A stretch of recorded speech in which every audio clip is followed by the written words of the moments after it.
వచ్చి ఆ డిస్టెన్స్ లో ఉంది, పర్పెండిక్యులర్ డిస్టెన్స్ అనమాట. ఓకేనా, పర్పెండిక్యులర్ డిస్టెన్స్ వచ్చి ఆర్ దగ్గర ఉందన్నమాట. అన్నప్పుడు ఇక్కడ ఎలక్ట్రిక్ ఫీల్డ్ ఎంత కనుక్కోవాలి. కాబట్టి ఇప్పుడు నేనేం చేస్తానంటే సేమ్ స్మాల్ చార్జ్ తీసుకుంటున్నా డిక్యూ.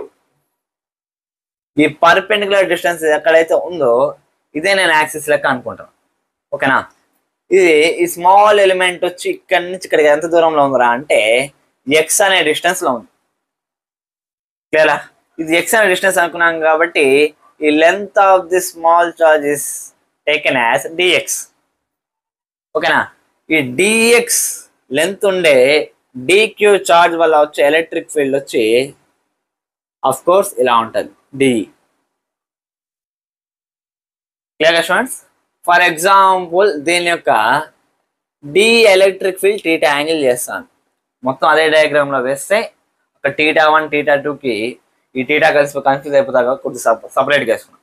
కాబట్టి ఇప్పుడు మొత్తానికి చూడండి, electric field D D due to DQ నాకేమవుతుంది చెప్పండి. డిక్యూ ఈస్ డి ఏమవుతుంది, D equals to K DQ by are square. అంటే ఈ డిస్టెన్స్ నాకు కావాలి. ఈ పర్పెండిక్యులర్ డిస్టెన్స్ ఆర్ అన్నప్పుడు ఇది ఏమవుతుంది, టీటా యాంగిల్ చేస్తే of course R sec theta అవుతుంది.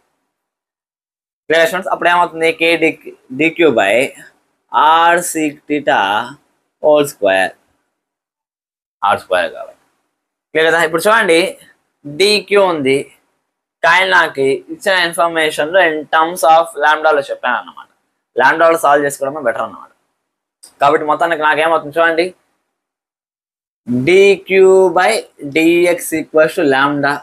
డిక్యూ ఏమవుతుంది, లాంబ్డా డిఎక్స్ అవుతుంది. లేదా అప్పుడు నాకు ఏమవుతుంది, dE equals to k lambda dx by are square c square theta.